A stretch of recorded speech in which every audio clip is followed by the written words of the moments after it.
Hi, I'm Jeff Ray, your host for Economic Outlook. Welcome to our program. We hope you enjoy this show. Please make plans each week to join us as we discuss the region's most important economic and development initiatives with a panel of experts. Last year, we introduced you to a new tourist attraction on South Bend's west side at US 31 and US 20, which is expected to be a major employer and will attract more than 100,000 annual visitors. We're giving you an updated look at the construction of the new Indiana Dinosaur Museum, Chocolate Factory, and Chocolate Museum, including updates on when you'll be able to visit coming up on Economic Outlook. Construction is underway on a new $20 million agritourism destination on South Bend's west side. We're just weeks away from the opening of a 90-acre complex that will feature the new home of the South Bend Chocolate Factory, the Indiana Dinosaur Museum, restaurant, farmers market, public house, hiking trails, and many more things. We're sitting down today with the owner of the South Bend Chocolate Company, Mark Turner, for an update on the project's progress. Welcome, Mark. Thank you. Mark, glad to have you back. We had you here almost a year ago, and a year ago you were talking a little bit about this this vision you had for the Indiana Dinosaur Museum, Chocolate Factory, this 90-acre gem out by the airport. Right. And so we thought important to have you back for a little bit of an update, and more importantly, we're going to send our field team out to get an inside look at what's happening. So Mark, why don't just by way of reminder for folks, tell us a little bit about what you're doing out on the west side. Thank you, Jeff. Yeah. You know, I was hunting for a home for my factory, and I wanted something permanent, and then now retail's changed. You know, with Amazon, you have to be a destination. The malls are kind of flat, suburban development's flat. So I came up with this idea for a destination location. It's right across from the airport. The Continental Divide goes through it. It's a park, it's a industry tour. We have a new public house out there. It's rolling. It's just a beautiful piece of property, and it's well located. So that was kind of the kernel of the idea. You know, you and I have been out in the Hummer touring the property. It's really a gem of a piece of property. Talk about historically. I think what was there. I think it was Mount Pleasant, okay. And the interstate went through it, and it was an early German settlement. I think it was older than South Bend, okay. And it overlooked both the prairie and this famous Great Kankakee Swamp. Mm-hmm. And there are some Indians closer toward the lakes. You know, the chain of lakes are out there, and they're just beautiful. That's another gem. Yeah. But that whole side of the county, I think, is ready to explode. Yeah, having been out there recently for a sneak peek, I'm really excited about what's going on. So help our the folks listening and watching understand a little bit more about maybe what you've been up to since we were last together. So before construction was just sort of beginning, just starting. But there's a lot to get to the finish line. We're not quite there yet. Well, you know, we have. Everybody says, "Well, is it hard to move your factory?" And I said, "Well, no. That's the easy part. I'm building a 23,000 square foot dinosaur factory, a dinosaur museum. We're building another public house that's 6,800 square feet, and I'm opening a new venture called South Bend Farms, where we use local produce. It's going to be an exciting new thing for me. So there's a lot going on. We're basically on schedule. The weather has not cooperated, including rain today. Mm-hmm. So we're probably going to open with a little landscaping that's rougher than where we wanted it, but we're on schedule. Yeah. So Mark, talk a little bit. So I live out that direction. I drive by there all the time. Rarely am I by, whether it's late at night, early in the morning, weekend, where I don't see your truck out there. Talk about sort of the effort required to kind of pull all these pieces together. Well, I've always led from the front. It was easier when I was 35. It's kind of hard at 62. But no, I'm out there. It's something I love to do. I've designed the Dinosaur Museum. I had a little help. My staff is really excited. When you make candy, you're actually trying to, people feel things when they eat. So this is a product that I want my hand in. So when you walk in, you feel something. And you were there the other day. Yeah. And thank you for having the chamber there for their meeting. I mean, you feel like the space is large. Yeah. And in the museum, we're doing a lot of unconventional things. We're in the age of TikTok, and people have a different attention span. Right. Yeah. I mean, everything's on your iPhone. So I want everything Instagrammable. And Jeff, it's hard. You have to have a kind of a feel for it with your hands. You can design things, and then I've changed quite a bit on the inside. So I think it's going to be a success. The museum itself is a new product. Yeah. and an innovation. So really a national attraction that's emerging here in our local community. You're expecting a few people to walk through your doors as you get Well, open. we're hoping, when I start, I exaggerate about everything. Every good That's okay. salesman does, you travel across the country and it's always Americans first or America's biggest. But I think this is going to be a national attraction for a number of reasons. It's its proximity, the site, the combination of chocolate and dinosaurs. At first, people didn't get that, Right. but everybody's fascinated about how the center gets in chocolate, and everybody, of course, grows up with a love of dinosaurs. So combining the tour, how are you going to not stop if you're a family of 4? Right. Just Yep. once. Yep. And if we get you once, you'll stop You'll again. come back to. Yep. So, Mark, you shared with us before a little bit this love affair with dinosaurs. Remind us where that comes from. Oh, well, it came from my oldest daughter. She had interest, but really it came from within me. I like to do hard things, and it was impossible to do. And my daughter at 10 said she wanted to dig up a dinosaur, and then about an hour later she said it was impossible. It took 16 years to show her father what a determined Hoosier can do. So, and it's become a love. I love the ranchers. I love the food. I love the sky. I love the adventure. Yep.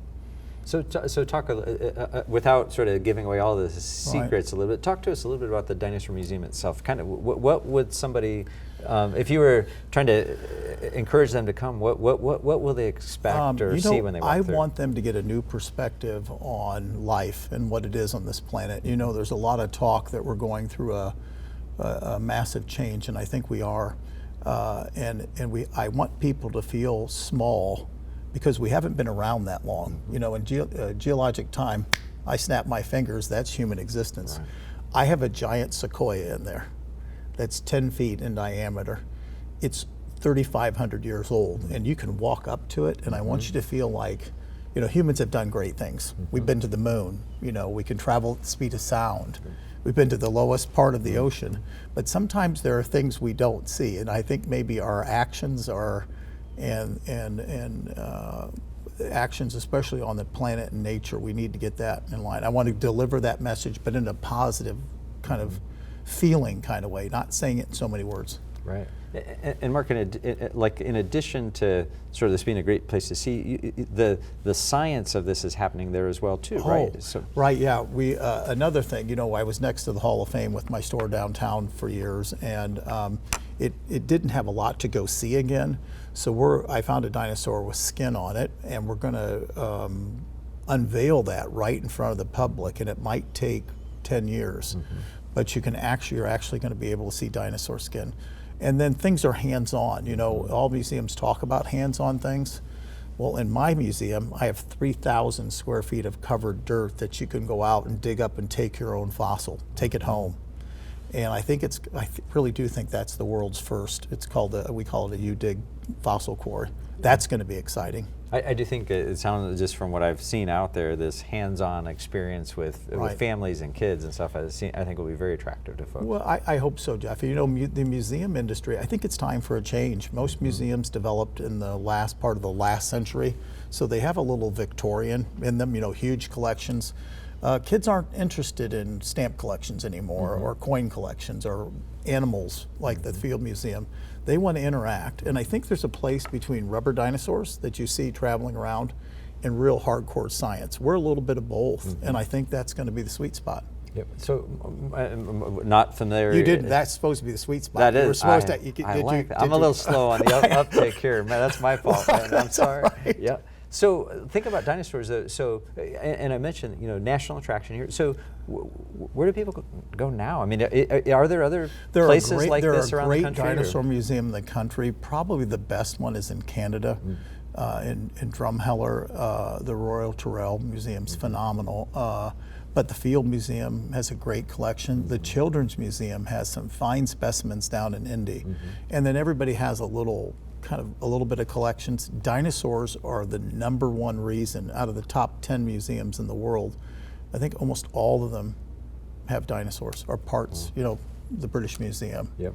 All of them do. Great. So you've kind of seen what everybody else is doing, taken some input, sort of designed your own space. Yeah, and I'm a visual learner, So, and I think most people are. And when I visited museums and the New York Natural History Museum, everybody's squinting with their glasses on. It's like a grocery store. You're going to be able to see it. And I hope you actually remember their names of the dinosaurs. Right, great. Mark, we're going to take a quick break here in the studio. We're going to actually go out to the Indiana Dinosaur Museum, the new chocolate factory, to give our viewers an inside look. George Lepinotis, my host, is out there. George, let me toss it to you. Thanks, Jeff. I am, in fact, at the facility, and I am getting a tour by your guest and my guest, Mark Tarner. You seem to be everywhere. I'm here anyway with you, George. Thank you for bringing us out here. I know this has been a project of your, I don't want to say your lifetime, because you've done a lot in your lifetime, but this has really dominated your landscape for the past few years. Probably seven. As this thing comes together, tell us a little bit about what the experience is you want to create. I wasn't probably a very good student in science, and I wasn't. And when I started hunting for dinosaurs, just everything fell into place for me because it was very hands-on and it was very tangible. Yeah. This is a story that's told in stone. There's no other story. Yeah. And I'm a hands-on guy, and it's just been, I want to share that with people.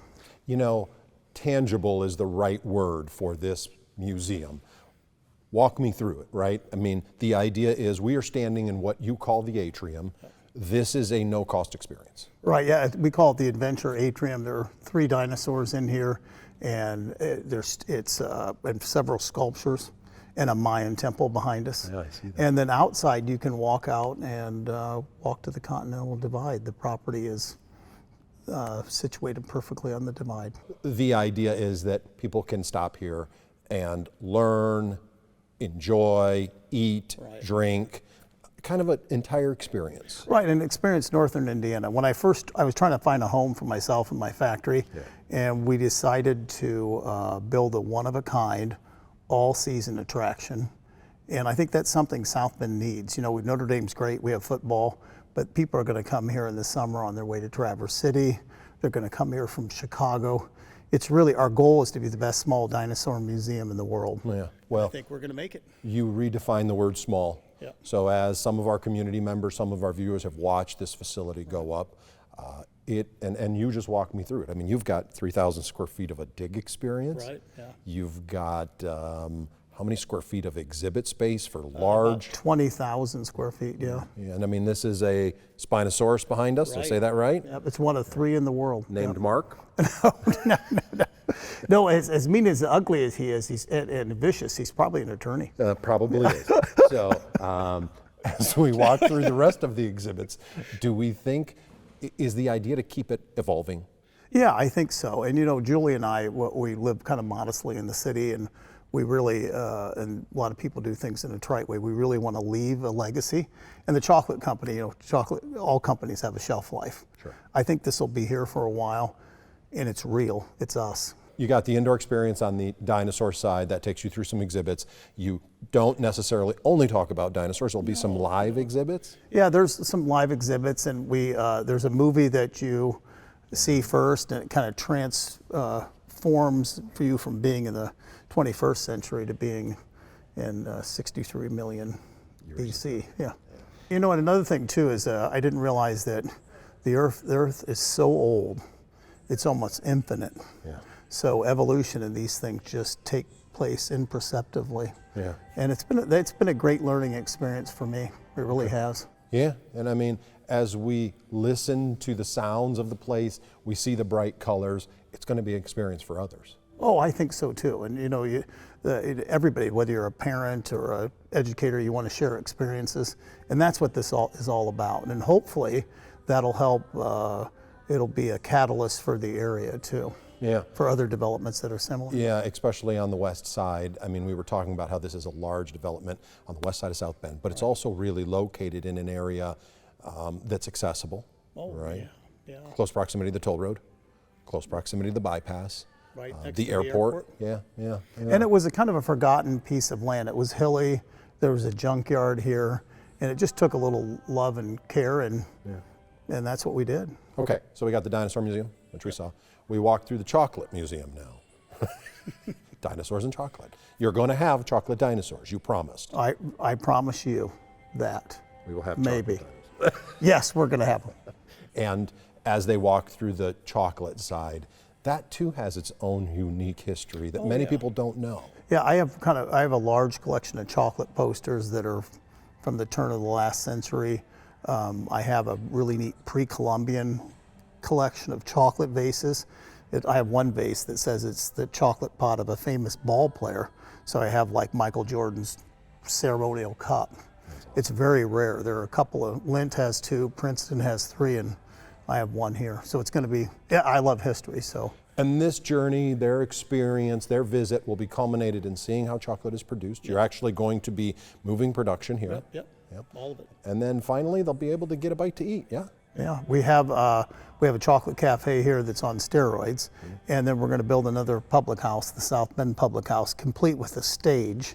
Our public houses in downtown Mishawaka and in downtown South Bend are just rocking it out, and we're going to build another one here, and in a very neat setting in the woods. It's going to be, I think it'll be some of the nicest outdoor seating in the state. Thank you, Mark. Thanks for the tour. Thanks for the early tour. And I know that the goal is to open here this spring, summer? This summer, in June. I'll let you get back to it. Jeff, you have a great guest in the studio, and he's going to tell you more about how his vision became an amazing reality right here in South Bend. George, thank you. Appreciate the inside look. Mark, thanks for being a great host out there and giving us a little sneak peek tour. Let's talk a little bit outside, and then we'll move inside a little bit, because we talk about this is a phenomenal piece of property, largely undisturbed, and you have quite a few different uses. We touched on that a little bit, but help us understand some of the maybe the gathering spot that you will become, and some of the things that people will be able to experience on the property. Well, it's 90 acres, and I want people to have, if you have one moment in northern Indiana, I want you to be able to experience everything you can there. So we've planted grape arbors and cherry trees, and I'm for the first time, I think, I'm introducing buffalo into the city limits. You know, at one point it was on our city seal. Yeah. And buffalo were, I think the French saw them here for the first time. So you're going to get a tour, you're going to be able to go on wagons, and we have a great agricultural past as well. And I want to kind of showcase everything. I have an old Studebaker wagon that you're going to be able to see in this pole barn. So if you have a little bit of time, and you know, I guess I love South Bend and want to share that love with other people, and I think it's going to come through on the site. Yeah. Let's shift a little bit. So people obviously have always known you for the chocolate side, and we'll talk about that in a second. But in recent years, I think people have been excited about a couple of investments you've made here on public houses. So the Howard Park Public House, the Mishawaka Public House. Yeah. You've got a public house planned for here, different though than the others, but I'm sure. Well, you know, talk to us a little actually, bit about I don't want to bring up the chickens because that's a sore subject. Oh yeah, we'll the Howard Park chickens. Yes. But I have this vision where we really have farm fresh food, and I wanted to take the hamburger, and if you've had it, it's phenomenal. But we make the bun ourselves. I want to grow my own tomatoes, and there's a sustainability side of it, and that drives me. Yeah. But what drives me more is the quality and getting back. There's nothing better than an Indiana tomato. And I think in that, so you get a twofer. You get sustainability and you get incredible product quality at a fairly low price. So I'm going to do that with the public house. The public houses are just rocking. My staff disagreed. I thought meat would be in, but it was out when we started this. Now it's all in again. And I think there's room to turn the burger world upside down, and that's what we're doing. The bun's upside down, if you. Right. Yeah. Exactly. And you're in two phenomenal locations: one at Buter Park, one at Howard Park. In terms of right in the center of activity, this though offers a different and unique space. I remember on our tour, even going outside and talk about sort of even that experience. Somebody's going to be able to come sit outside. Well, you know, I think we're all at heart nature lovers. You know, if you take a walk in the woods, you feel healthy and good. So why don't we dine there? And in the city, both South Bend and Mishawaka built these incredible parks. And by chance, and I think by design, because our concept fits in perfectly with those type of multi-use facilities. It's not just a park anymore; it's an event. It's kind of what I'm doing on the west side in a different way. And we're building one out here. I have a little pond, a little bog. The area is famous for bogs. I'm going to plant blueberries around it. You're going to dine in nature. Everything's made out of reclaimed metal, mostly from LaGrange. I had the fortune to tear down a barn with some Amishmen. Great, good. It really it looks phenomenal, and I'm anxious to go and sit outside and enjoy some of this. Let's shift back to chocolate for a second. Okay. So people who have known you for a while are familiar with your Sample Street location. You're having a chance to move and be part of a new state-of-the-art production facility. First, talk to us a little bit about just chocolate business, how that is this day, and talk about what a new facility means for you. Well, first let me go to Sample Street. You know, it's the old South Bend toy plant, and John Fair and the Holiday Properties people own it. They've been great landlords. John's going to be surprised that I say that publicly. No, he's a great man. It's on tape now. I know. And he's a neighbor, and you know, I'm bittersweet about leaving. It's 103 years old. The employees are happy and the FDA's happy, but I've lived half my life there, you know. But that, I think we have a new home. It's better, it's cleaner. We may lose a little of the nostalgia. You know, I watch a lot of movies. Willy Wonka and George Bailey and Iron Man are my heroes. So I've enjoyed being part of that revitalization. Our workers are happy, they're coming out. I think we're gonna have enough money for a daycare. We're building a daycare out there. So those are good things. The chocolate industry, my dad was a candy maker, and I think, as you remember, we started with 3 Notre Dame products, and we're still selling them and still doing great business with Notre Dame. But our line's expanded. We've had a lot of success nationally. South Bend is an incredible brand. You know, we should call everything South Bend. And I know, as the former mayor of Mishawaka, I think you've been part of that transition. South Bend is the brand. And we've done very well. Our biggest customers are in California and Texas, and so, and that's going to continue to grow, I think. Great. And as we toured, a chance to talk a little chocolate history as well, too. Right. Yeah. And another thing, I think you're going to come for the dinosaurs. Well, we built a 3 or 4 story Mayan temple on the inside with fog and everything else coming out. So it's going to be an experience. You'll learn a little bit about Mesoamerican culture, and it's fun. And I have a lot of collectibles, old chocolate posters from the 1900s, the 1800s, and then I have some Mayan chocolate pots that are even older, as old as 650 AD. Good. And will we be able to buy some of the things you make in the chocolate factory while we're out there? Or? We actually are going to lock you in. You get in there, it's the only way like to a get out. vacuum seal. Yes, exactly. That's great. So Mark, as you're getting close to finish, and we're hoping for an late fall or late spring, early summer sometime, as you're kind of working things out, you started to introduce this to more people in the community. You've had them out to tour. What's the reaction from folks who have been out there? Well, you know, my action is gratitude and humbleness. Their reaction is, I think most people are overwhelmed, because I think I question myself at points too. You know, it's almost been an epic story with COVID, and we had funding, we didn't have funding, and it's a big push, and it's just my wife and me, and the city of South Bend has partnered with us.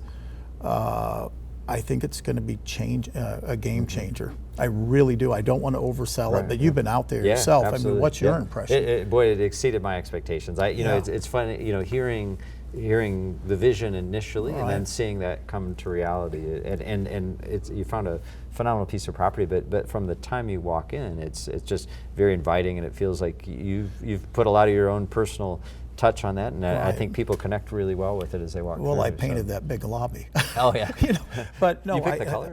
No, just kidding. I didn't pick the color. I'm joking. But I tell you, and I think any great city, any great company, the owner puts his fingerprints. They're all over it, whether you know it or not. Yeah. And in our industry, we're all family companies. Forest Mars Senior's fingerprints are still over Mars, and it made them one of the greatest candy companies in the world. And I think our city, we need industrialists that take a risk. And this, you know, this could go another way for me. I don't think it will. And I feel like I have the community behind me, and the gratitude comes in because I don't think I ever felt valued. You know, you're a businessman and you deliver a product, but I feel valued as a person and sort of my creative side and my risk-taking side. You know, people don't want to take a risk anymore, and everybody's backed me up, including, you know, the mayor, James Mueller's. I don't know why he, you know, during the COVID, he doubled down on me as a man. I've never seen it happen before. It was a Joe Kernan move. Yeah, I think that's great. It takes a lot of important partners. He's done a lot in so many different pieces, I know, Right. and you touched on several of those. So in our last about a minute and a half or so, words to other entrepreneurs, people like you who have a vision, who are thinking about this area, who want to be part of its future success. What advice would you give to them about, you know, kind of following a path like you? Where's the camera staring at me? So. Don't do it. No, you know, Yeah. I think it's in a lifetime adventure, Yeah. but you hear this, if I hear it again, everybody says do what you love. Yeah. Well, you know, I think I love work, and I love working toward a goal with others, and it's fulfilling, you know, whether you win or lose. So I think we need more entrepreneurs. The young kids are certainly lining up to do it. Most of them are going to fail, and just learn, get back on your feet and do it again. Right. Okay, Mark, final note. So again, to remind people, where's the property, just in case somebody doesn't remember it? It's we wanna out make by sure the we tell them. airport. By the catty corner, really, from the airport. Yeah, just 20 west and of 20, and just 30. right on the bypass. You can't miss it. Yep, and there's a sign out there counting down, drawing people's attention. Right, to it, and for opening, I'm going to throw nails out so everybody's cars, I love you know, it. they just have to stop. Perfect, sounds good. He's Mark Tarner. He's the president and CEO over at the Southland Chocolate Company. Mark, thanks so much for sharing more and letting us get an inside look and sharing that with our viewers today. So. That's it for our show today. On behalf of the entire team here at PBS Michiana WNIT, thank you for watching or listening to our podcast. To watch this episode again or any of our past episodes, you can find Economic Outlook at WNIT.org or find our podcast on most major podcast platforms. We also encourage you to like us on Facebook or follow us on Twitter. I'm Jeff Ray. I'll see you next time. This WNIT local production has been made possible in part by viewers like you. Thank you.